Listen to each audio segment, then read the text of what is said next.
নমস্কাৰ দৰ্শকসকল, Asia news অসমৰ তৰফৰ পৰা মই দীপাঞ্জলি দাসে আপোনালোক সকলোকে পুনৰবাৰ স্বাগতম জনাইছোঁ।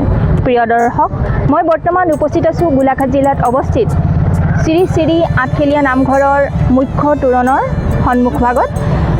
পবিত্ৰ ভাদ মাহ অহাৰ লগে লগে শ্ৰী শ্ৰী আঠখেলীয়া নামঘৰৰ চৌহদ লোকে লোকাৰণ্য হৈ পৰে। আজি এই নামঘৰৰ পৰিৱেশ আপোনালোকক দেখুৱাম বুলি ইয়ালৈ আহিছোঁ।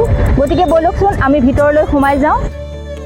পবিত্ৰ ভাদ মাহ অহাৰ লগে লগে অসমৰ নামঘৰসমূহ হৰিনামৰ ধ্বনিৰে মুখৰিত হৈ পৰে। সৰু বৰ সকলো নামঘৰতে কীৰ্তন ভাগৱতৰ পাঠ চলে। ঐতিহ্যমণ্ডিত নামঘৰসমূহত ইয়াৰ প্ৰভাৱ বেছিকৈ পৰা দেখা যায়। অসম ৰাজ্যৰ বহুসংখ্যক ঐতিহ্যমণ্ডিত নামঘৰৰ ভিতৰৰে এটা অন্যতম নামঘৰ হৈছে গোলাঘাট জিলাৰ বচাগাঁৱত অৱস্থিত শ্ৰী শ্ৰী আঠখেলীয়া নামঘৰ।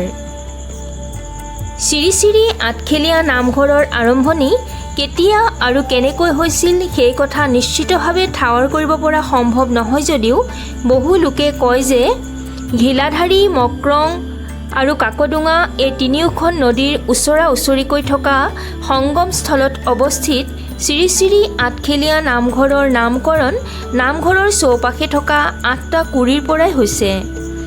ইয়াৰ পৰাই আঠকুৰীয়া শব্দটিৰ উৎপত্তি হৈছে। মানুহৰ মুখে মুখে বাগৰি ই আঠখেলীয়াৰ ৰূপ ল'লে বুলি জনা যায়।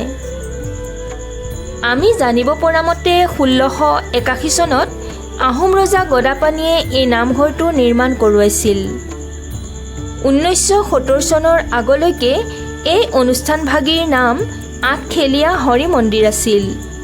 ১৯৭০ চনত বৈষ্ণৱ ধৰ্মৰ পন্থা অনুসৰি হৰি মন্দিৰৰ সলনি নামঘৰ শব্দটি সংযোগ কৰি শ্ৰী শ্ৰী আঠখেলীয়া নামঘৰ নামেৰে নামকৰণ কৰিলে। ভাদ মাহ আৰম্ভ হোৱাৰ লগে লগে লক্ষাধিক সেৱকীৰ সমাগম হয় এই নামঘৰত। বিভিন্ন ঠাইৰ পৰা ভক্তৰ সমাগম ঘটে। দোকান বজাৰৰ প্ৰয়োভৰে এক মেলা সদৃশ পৰিৱেশৰ সৃষ্টি কৰে।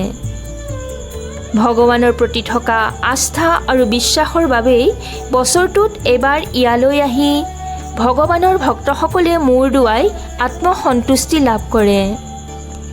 বৰ্তমানেও এই নামঘৰত বিভিন্ন ঠাইৰ ব্যক্তিৰ সমাৱেশ ঘটিছে।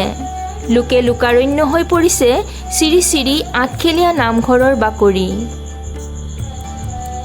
শ্ৰী শ্ৰী আঠখেলীয়া নামঘৰ ভাৰতবৰ্ষৰ অসমৰ গোলাঘাট জিলাৰ এক বিশিষ্ট আধ্যাত্মিক আৰু সাংস্কৃতিক অনুষ্ঠান হিচাপে সকলোৰে পৰিচিত। এটা সুন্দৰ প্ৰাকৃতিক পৰিৱেশৰ মাজত অৱস্থিত এই নামঘৰৰ সক্ৰিয় স্থাপত্য শৈলীয়ে সকলোকে আকৰ্ষণ কৰে। অনাগত দিনত এই নামঘৰ বিশ্বৰ দৰবাৰত এক সুন্দৰ পৰ্যটনস্থলী হিচাপে আজিতকৈও বেছি জনপ্ৰিয় হ'ব বুলি আশা কৰিব পৰা যায়।